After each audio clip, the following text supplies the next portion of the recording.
Hello everyone, कैसे हैं आप सभी। आई होप आप सभी बहुत अच्छे होंगे। और कल का सेशन मेरे ख्याल से आप लोगों को पसंद आया होगा। नहीं भी आया था तो सॉरी उसके लिए। आज लेकिन कोशिश मेरी यही रहेगी कि आज का सेशन आप लोगों को बहुत पसंद आए। ठीक है, कल का जो मेरा टॉपिक था वो था सॉल्यूशन। ठीक है, आज का जो मेरा टॉपिक रहेगा वो रहेगा हमारा, दो टॉपिक्स हैं बेसिकली आज। ठीक है, आज के जो हमारे दो टॉपिक्स हैं, पहला तो रहेगा रदरफोर्ड। हालांकि मैं चाहता तो दोनों को अलग अलग पढ़ा सकता था, लेकिन दोनों को अलग अलग पढ़ाने में कोई फ़ायदा नहीं है। और दूसरा रहेगा मेरा बोर्स। ठीक है, ये दोनों के बारे में आज हम लोग पढ़ेंगे। ठीक है, चलते हैं। सबसे पहले डेफिनेशन से स्टार्ट करते हैं कि केमिस्ट्री की डेफिनेशन क्या है। हालांकि बेसिकली आप लोग देख लीजिएगा इस चीज़ को। ठीक है, chemistry is a scientific study of matter. Matter means होता है पदार्थ। ठीक है, किसी भी पदार्थ का एक साइंटिफिक स्टडी होती है।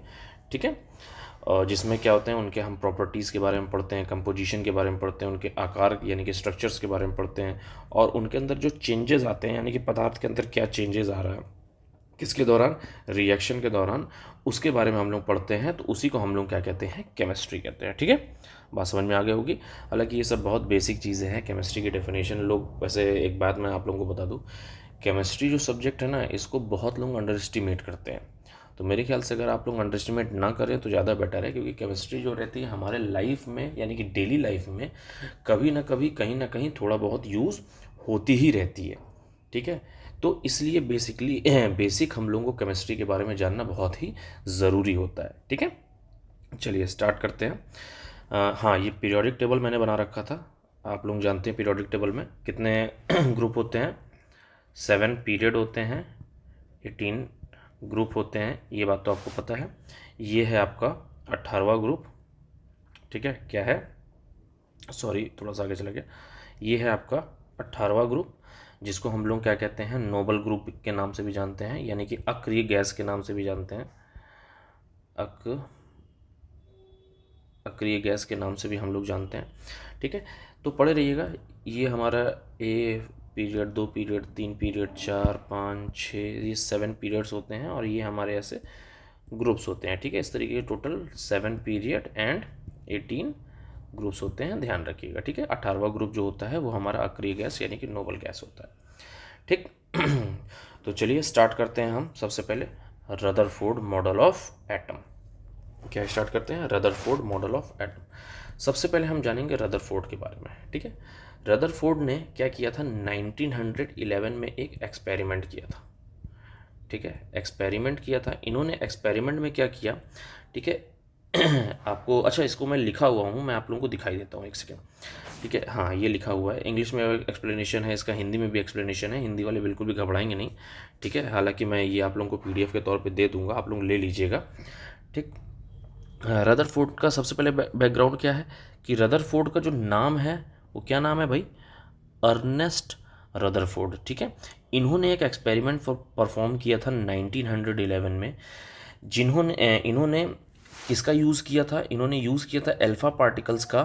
ठीक है, अल्फ़ा पार्टिकल्स को थिन गोल्ड फॉइल पर स्कैटर किया था। स्कैटर का मतलब होता है एक तरीके से बॉम्बार्डिंग करना। ठीक है, क्या होता है, बॉम्ब बार्डिंग। अच्छा, एक स्कैटरिंग की एग्जैक्टली जो हिंदी होती है प्योर, वो होती है छितरना। छितरना का मतलब होता है, जैसे मैं आपको बता दूं, जैसे कांच, कांच क्या होता है, जब टूटता है तो इस तरीके से फैल जाता है, छितर जाता है। ठीक है, ठीक वही होता है स्कैटरिंग, यानी कि छोटे छोटे जो पार्टिकल्स यानी कि कण जो होते हैं वो क्या होते हैं, छितर जाते हैं, फैल जाते हैं। ठीक है, बिखर जाते हैं। ठीक, उनका ऑब्जर्वेशन क्या था, उनका ऑब्जर्वेशन था कि जो अल्फा पार्टिकल्स हैं, ठीक है, जो अल्फा पार्टिकल्स हैं, मोस्ट ऑफ द यानी कि मैक्सिमम जो अल्फा पार्टिकल है वो स्ट्रेट लाइन में आपके गुजर जा रहे हैं। स्ट्रेट लाइन में यानी कि जैसे मान लीजिए ये फॉइल था, तो बहुत सारे अल्फा पार्टिकल ऐसे थे जो स्ट्रेट लाइन में ऐसे गुजर जा रहे थे। ठीक है, और बहुत ही कम मात्रा में थोड़े बहुत ऐसे थे, मैं कलर चेंज करके बता रहा हूँ, जो हल्का बहुत डिफ्लेक्ट हो रहे थे। जैसे मान लीजिए यहाँ से आया, हल्का बहुत डिफ्लेक्ट हो रहे थे। ठीक है, ये क्या हो रहे थे, डिफ्लेक्ट हो रहे थे। ठीक, और कुछ हमारे ऐसे थे जो कि बाउंस बैक कर रहे थे। इस सेंटेंस को याद कीजिएगा। ठीक है, वेरी फ्यू, यानी कि 20,000 में से, जैसे मान लीजिए कि ये अगर हमारी अल्फ़ा किरणें हैं, अल्फ़ा किरणें अगर 20,000 छोड़ी गई तो उसमें से एक ऐसी थी जो वापस आ जा रही थी। ठीक है, ध्यान रखिएगा, इस लाइन से गई, इस लाइन से वो वापस आ जा रही थी, यानी कि देयर इज समथिंग, यहाँ पे कुछ ना कुछ तो है, तभी तो बाउंस बैक हो रहा है और कुछ अल्फ़ा पार्टिकल कुछ एंगल पे बेंड हो जा रहे हैं। ये बात समझ में आ रही है कि नहीं आ रही है? यानी कि इससे क्या कंक्लूजन निकला? इससे कंक्लूजन इनका ये निकला कि most of the space inside atom is empty, यानी कि इस एटम के अंदर बहुत सारे स्पेस, यानी कि कुछ इतनी जगह है कि खाली है। जैसे मान लीजिए, मेरे कहने का मतलब है, ये एक एटम है, एटम के अंदर ये जो स्पेस दिख रही है, इसको मैं वाइट कलर से डिनोट करता हूँ, एक सेकेंड, ये जो स्पेस दिख रही है ये खाली जगह है। ठीक है, तभी तो अल्फा पार्टिकल हमारी सीधी सीधी निकल जा रही थी। अगर यहाँ पे बीच में कुछ ऑब्स्ट्रक्शन होता, बीच में कुछ अगर ब्रेकर होता, तो वो लौट करके नहीं चली जाती, या फिर डिफ्लेक्ट हो जाती किसी ना किसी एंगल पर। ठीक है, और हमको क्या मालूम चला कि जो एटम है, atom has small dense and positively charge nucleus at it centre. तब जा करके हमको इस एक्सपेरिमेंट के थ्रू मालूम चला कि बीच में एक बहुत ही छोटा सा और बहुत ही डेंस, यानी कि बहुत ही हाई घनत्व वाला एक पॉजिटिव चार्ज पार्टिकल है, जिसको हम लोग ने क्या कहते हैं, जिसको हम लोग ने क्या नाम दिया था? न्यूक्लियस नाम दिया था। क्या नाम दिया था? न्यूक्लियस नाम दिया था। हालांकि नाम किसी और ने दिया था, रदरफोर्ड ने तो केवल बताया था, ठीक है, एक्सपेरिमेंट के थ्रू, कि कुछ ना कुछ बीच में है। ठीक है, चलिए इसका हिंदी एक्सप्लेनेशन में चलते हैं, नहीं तो बच्चे कंफ्यूज जाएंगे। ये रहा इसका हिंदी एक्सप्लेनेशन, देखिए एकदम साफ साफ बहुत अच्छे तरीके से लिखा हुआ है, रदरफोर्ड का परमाणु मॉडल। ठीक है, हिंदी एक्सप्लेनेशन। पृष्ठभूमि रदरफोर्ड का, इनका क्या नाम था? Ernest Rutherford. 1911 में सोने की पन्नी, यानी कि अल्फा कणों यानी अल्फा पार्टिकल्स को छोड़ने का प्रयोग किया था। प्रयोग का परिणाम क्या निकला था? अधिकांश अल्फा कण बिना मुड़े सीधे निकल गए थे। ये बहुत ही इंपॉर्टेंट है, ध्यान रखिएगा। ठीक है, पूछता है, ध्यान रखिएगा। कुछ कण थोड़े कोण पर मुड़ गए थे और बहुत ही कम कण, लगभग 1 में से 20,000, वापस उछल गए थे। ध्यान रखिएगा, ठीक है। और इसका निष्कर्ष यानी कि कंक्लूजन क्या निकला? कंक्लूजन इसका क्या निकला कि परमाणु का अधिकांश भाग रिक्त स्थान, यानी कि एम्प्टी स्पेस होता है, जो मैंने अभी आपको पीछे बताया कि जैसे ये परमाणु है या एटम है, एटम का मैक्सिमम एरिया क्या है? ये खाली है कि नहीं खाली है, एम्प्टी है कि नहीं एम्प्टी है। ठीक, हाँ, परमाणु के केंद्र में एक छोटा घना और धनावेशित नाभिक, यानी कि न्यूक्लियस होता है, ये भी ध्यान रखिएगा। ठीक है, अच्छा, न्यूक्लियस होता है, कैसे हमको मालूम चला? ठीक है, जब हम क्या कर रहे थे? अल्फा किरणों की बॉम्बार्डिंग कर रहे थे। ठीक है, अल्फा किरणों की बॉम्बार्डिंग कर रहे थे, तो मैंने अभी आपको पीछे बताया ना कि बहुत सारे अल्फा पार्टिकल ऐसे थे जो सीधे निकल जा रहे थे, कुछ अल्फा पार्टिकल ऐसे थे जो कि क्या हो रहे थे? हल्का सा डिफ्लेक्ट कर रहे थे। बहुत सारे अल्फा पार्टिकल ऐसे थे, और कुछ अल्फा पार्टिकल ऐसे थे जो कि बाउंस बैक आ रहे थे, यानी कि एक एंगल से आकर के वापस चले जा रहे थे। तो यहाँ पे बीच में कुछ ना कुछ था, तभी तो ये ऐसा कर रहे थे कि नहीं कर रहे थे? ठीक है, तो इससे हमको क्या मालूम चला कि बीच में एक पॉजिटिवली चार्ज पार्टिकल है, जिसका नाम क्या है? न्यूक्लियस। ठीक है, क्या है? न्यूक्लियस। ठीक है, और ये बहुत ही छोटा और घना है। ठीक है, धनावेशित मतलब पॉजिटिवली चार्ज, ये पॉजिटिव चार्ज है। ठीक है, चलिए नेक्स्ट आगे बढ़ते हैं। थोड़ा सा इसका फिगर देख लेते हैं। देखिए आप लोग इस फिगर को देख रहे हैं, ये है हमारा एटम। ठीक है, ये छोटे छोटे क्या हैं? इलेक्ट्रॉन्स हैं। ठीक है, हालांकि ये आपको मैं बता दूं, रदरफोर्ड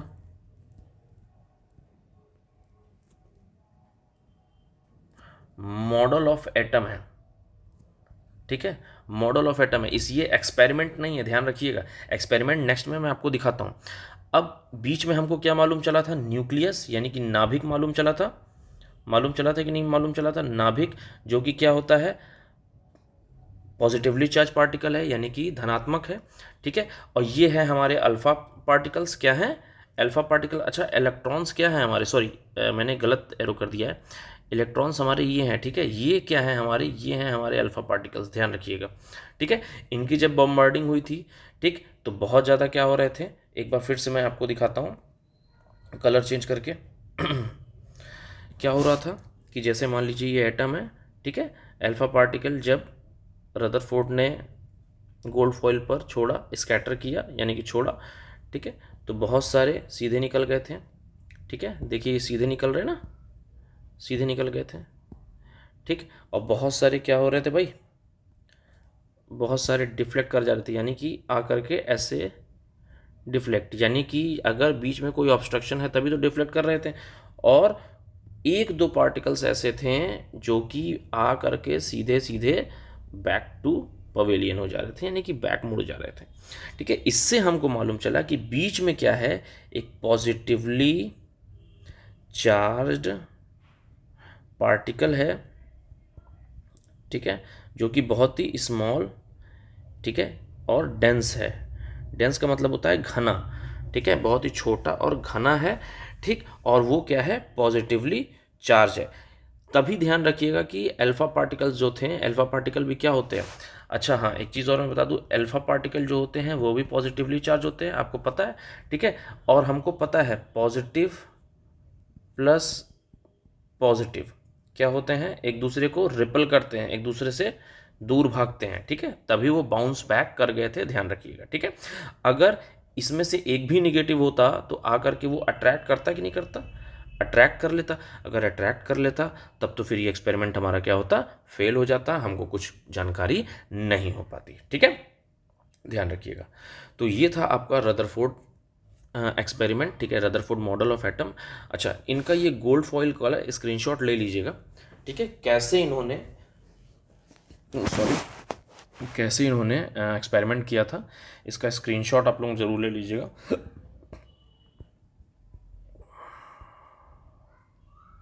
ठीक है, स्क्रीनशॉट। आज थोड़ी सी एनर्जी नहीं आ रही होगी बट कोई नहीं, आप लोग समझ भी रहे होंगे, बहुत बेसिक टॉपिक है, उसमें कुछ समझाने की खास ज़रूरत है नहीं, ठीक है। ये देख लीजिए, सारी चीज़ें मैंने इसमें लिख रखी हैं, ठीक है, गोल्ड फॉइल्ड है ये, ठीक, बीच में यहाँ पे क्या था, कुछ ना कुछ छोटा सा डेंस पार्टिकल था, ठीक है, जिसको हम लोगों ने क्या नाम दिया था, न्यूक्लियस नाम दिया था, यानी कि नाभिक नाम दिया था, ठीक है, ध्यान रखिएगा, ठीक। बहुत ही छोटा वीडियो हो गई है, मुश्किल से 15-20 मिनट के अंदर ख़त्म हो जाएगा और आप लोगों को ये सारी चीज़ें क्लियर भी हो जाएंगी, ठीक है। चलिए आगे बढ़ते हैं। अब हम आते हैं बोर्स की थ्योरी पढ़ते हैं। किसकी थ्योरी पढ़ते हैं, बोर्स की थ्योरी पढ़ते हैं।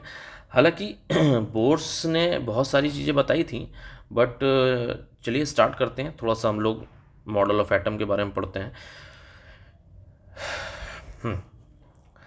ये इंग्लिश वर्जन है, हिंदी वर्जन खोल दूँ, नहीं तो आप लोग भाई कंफ्यूज हो जाएंगे, आप लोग बहुत करने लगेंगे, अरे सर अरे सर अरे सर, ठीक है। इंग्लिश मीडियम वाले एक बार देख लें कि जो स्टेशनरी ऑब्जेक्ट्स, ठीक है, electrons revolve around the nucleus in certain fix circular parts called the orbit or energy level without radiation energy. ये चीज़ आपको समझ में आ रही होगी, मतलब सीधे से कहने का मतलब है कि जो इलेक्ट्रॉन्स थे वो अपने सर्कुलर पाथ पे गोल गोल घूम रहे थे, ठीक है, एक फिक्स सर्कुलर पाथ पे, जिसको हम लोगों ने क्या कहा था, ऑर्बिट कहा था, क्या कहा था, ऑर्बिट कहा था, या फिर एनर्जी लेवल कहा था। अच्छा, एनर्जी लेवल क्यों कहा था, मैं आप लोगों को बताता हूँ। एनर्जी लेवल इसलिए कहा गया था क्योंकि देखिए, जब आप लोग ड्रॉ करते हैं, ये न्यूक्लियस बन गया, ठीक है, इसके चारों ओर ऑर्बिट्स बन गए, ऑर्बिट बन गए, ठीक है, तो आप जब नाम देते हैं KLMN, इस तरीके से नाम जब देते हैं आप, ठीक है, तो ये आप क्या दर्शाते हैं, ये आप दर्शाते हैं एनर्जी लेवल, क्या दर्शाते हैं, एनर्जी लेवल दर्शाते हैं। इस वजह से इसको क्या कहा गया था, एनर्जी लेवल कहा गया था, जिसके पास कोई रेडिएशन एनर्जी नहीं थी, ठीक है। और भाई जब, एक बात ये मुझे बताइए, जब कोई भी ऑब्जेक्ट किसी अक्ष पे यानी किसी बिंदु के थ्रू गोल गोल घूमेगा, ठीक है, तो वो कौन सा मोमेंटम करेगा, हाँ, तब वो कौन सा मोमेंटम करेगा, एंगुलर मोमेंटम करेगा, ध्यान रखिएगा, ठीक है। हाँ, चलिए इसका हिंदी वर्जन थोड़ा सा खोल लेते हैं।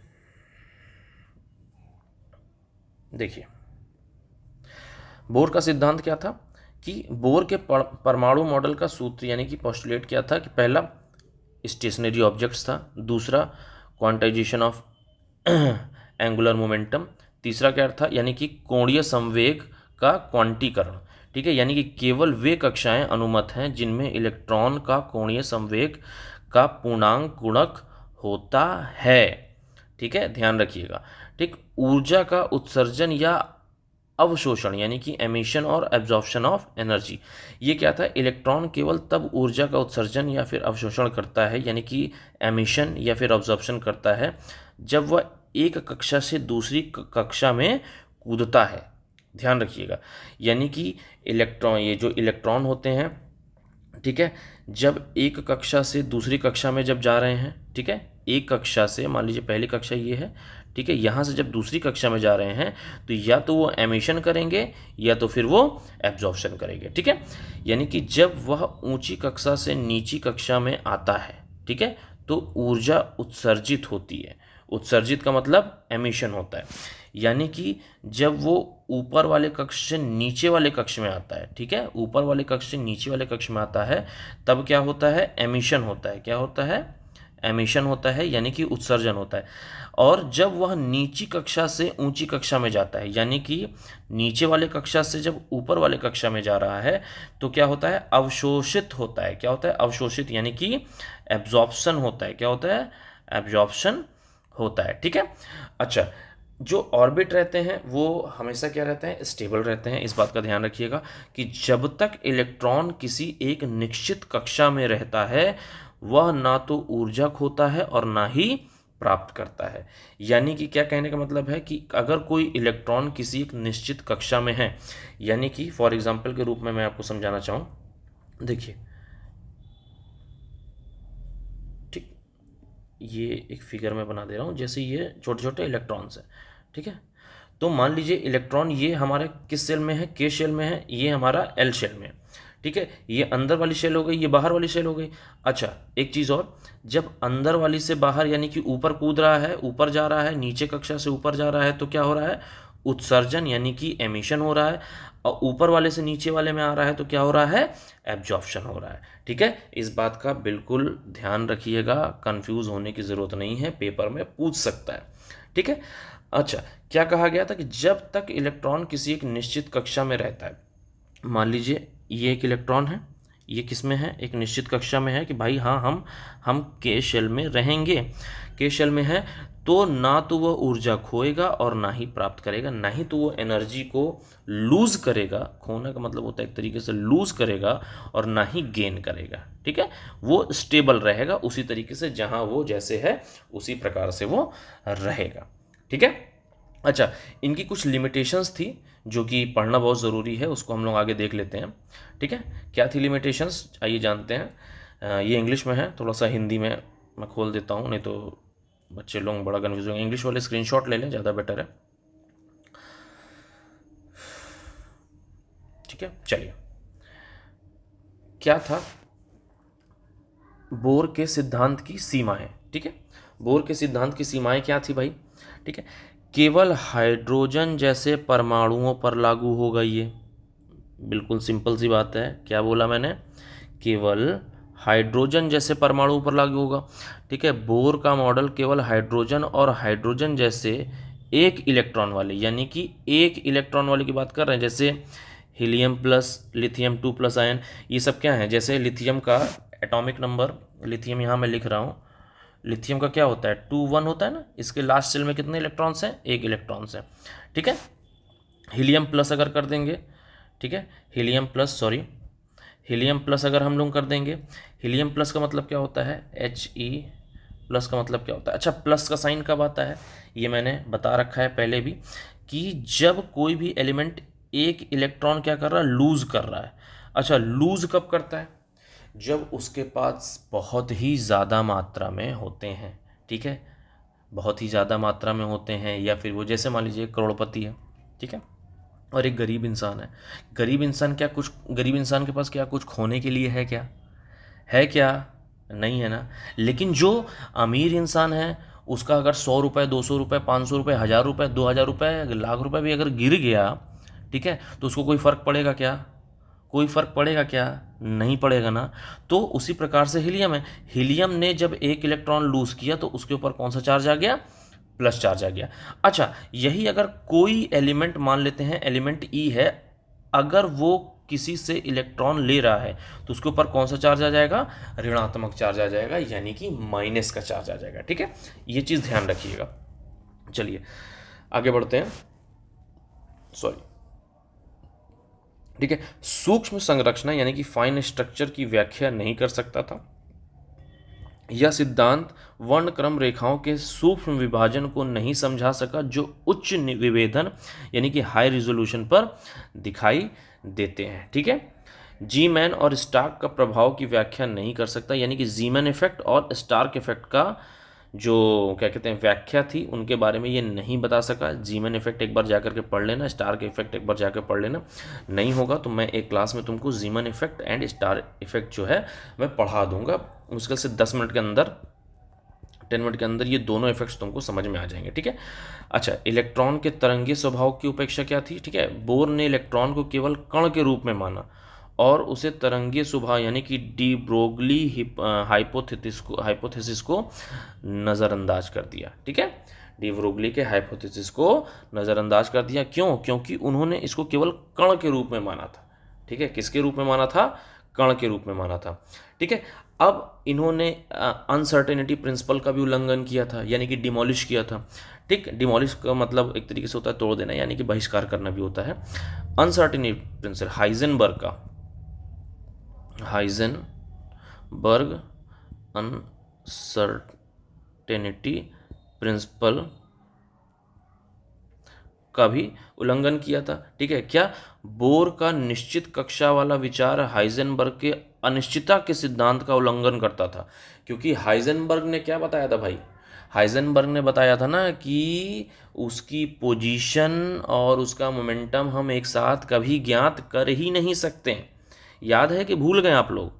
हैं? आई होप याद होगा, नहीं याद होगा तो एक बार रिवीजन मार लेना, नहीं होगा तो मैं नेक्स्ट टॉपिक मेरा हाइजेनबर्ग ही है, ठीक है, उसको मैं पढ़ाऊंगा विद कैलकुलेशन, ठीक है। तो हाइजेनबर्ग का क्या था कि किसी भी इलेक्ट्रॉन के बारे में हम लोग उसकी ना ही तो पोजीशन ज्ञात कर सकते हैं परफेक्टली और ना ही हाँ मोमेंटम, वेरी गुड, चलिए, ठीक है। जिसके अनुसार इलेक्ट्रॉन की स्थिति और संवेग दोनों एक साथ सटीक रूप में नहीं जाना जा सकता था, ठीक है। इसमें सारी चीज़ें लिखी हुई थी। तो ये थी लिमिटेशंस आपकी बोर्ड्स की, जो कि बहुत ही इंपॉर्टेंट थी आपके सिलेबस के अकॉर्डिंग, ठीक है। ये है आपका बोर्ड्स का मॉडल, ठीक, एकदम बेसिक सा छोटा सा, ठीक है। इसका स्क्रीनशॉट आप लोग ले सकते हैं। अच्छा, बोर्ड्स के मॉडल में सीधा सीधा एक चीज़ और मैं बता दूं कि जो इलेक्ट्रॉन्स थे, ठीक है, वो न्यूक्लियस के चारों ओर आपका ऐसे ऐसे घूम रहे थे, जैसे ये आपको दिख रहा है यारो ना, ठीक है, ये घूम रहे थे, ठीक। और बीच में हमारा क्या होता है? न्यूक्लियस होता है। अच्छा, ये लिखा हुआ है एनर्जी ऑब्जॉर्प्शन, यानी कि अगर कोई एब्जॉर्ब कब होती है, यानी कि नीचे से ऊपर जब जाता है कि ऊपर से नीचे जब आता है, ठीक है। कंफ्यूज मत होना, मैं पहले बता दे रहा हूँ, देख लो यहाँ पे, ठीक है। देखो, जब ऊंची कक्षा से नीची कक्षा में आता है तो उत्सर्जित होता है, यानी कि ऊपर से नीचे आ रहा है तो एमिशन होगा, नीचे से ऊपर जा रहा है तो एब्जॉर्प्शन होगा, ठीक है, ध्यान रखना, यानी कि अवशोषित होगा, ठीक। तो इसमें आपको सारी चीज़ें समझ में आ रही हैं कि कहाँ रिलैक्सेशन हो रहा है, कहाँ पे एक्सेशन हो रहा है, कहाँ पे एनर्जी एब्जॉर्ब हो रही है, ठीक है। ये एटम का मॉडल है, ये बोर्स का मॉडल है, ठीक है। एग्ज़ाम में अगर आता है तो ये आप लोग बना देंगे तो सफिशिएंट रहेगा इतना, ठीक।